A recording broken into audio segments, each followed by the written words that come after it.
আসসালামু আলাইকুম। ৫০০ টাকার ৪ বছরের সুদ এবং ৬০০ টাকার ৫ বছরের সুদ একত্রে ৫০০ টাকা হলে সুদের হার কত?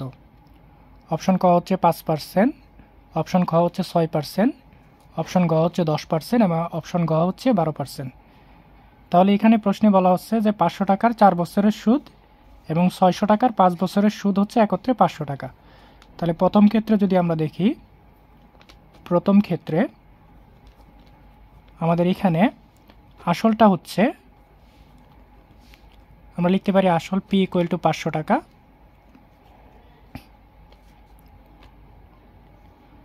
সময় হচ্ছে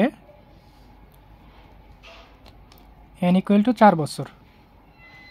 আমাদের এখানে বের করতে হবে হচ্ছে সুদ, সুদ আই ইকুয়াল টু, এটা আমরা জানি না, এটা আমরা বের করব। তাহলে এখানে লেখা যায়, আমরা জানি I equal to P R N. তাহলে এখানে পি এর ভ্যালুটা হচ্ছে ৫০০ টাকা ইন্টু আর এর ভ্যালুটা আমরা লিখতে পারি আর ডিভাইডেড বাই ১০০ ইন্টু এখানে এন এর ভ্যালুটা দেওয়া আছে প্রথম ক্ষেত্রে ৪ বছর। তাহলে এই ১০০ দ্বারা ৫০০কে ডিভাইড করলে ৫ আসে, তাহলে ৪ ৫ ২০ আর তার সাথে আর গুণ করে দিলে আর। এবং দ্বিতীয় ক্ষেত্রে আমাদের এখানে দ্বিতীয় ক্ষেত্রে আছে যে ৬০০ টাকার ৫ বছরের সুদ। তাহলে ৬০০ টাকার ৫ বছরের সুদ যদি হয়, তাহলে এখানে লিখতে পারি আসল পি ইকুয়াল টু ৬০০ টাকা, সময় এন ইকুয়াল টু ৫ বছর। তাহলে এখানে আমাদের আইটা বের করতে হবে। তাহলে এখানে যদি আমরা আইটা বের করি, আই ইকুয়াল টু আমরা জানি পি আর এন। তাহলে এখানে পিটা হচ্ছে ৬০০ টাকা, আরটা হচ্ছে আর ডিভাইডেড বাই ১০০ ইন্টু এনটা হচ্ছে ৫।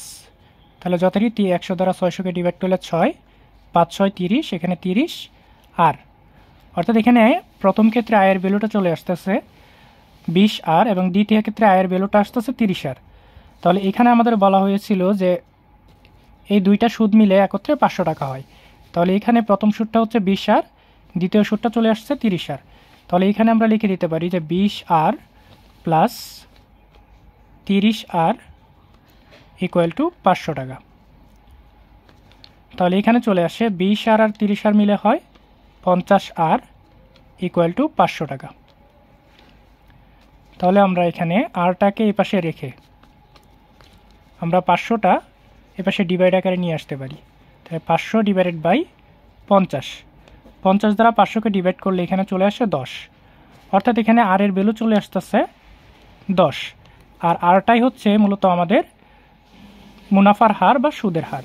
তাহলে এখানে আমাদের প্রশ্নে বলছিল যে একত্রে ৫০০ টাকা হলে সুদের হার কত। অপশন গতে আমাদের ১০% দেওয়া আছে, তাহলে অপশন গটাই হচ্ছে সঠিক উত্তর।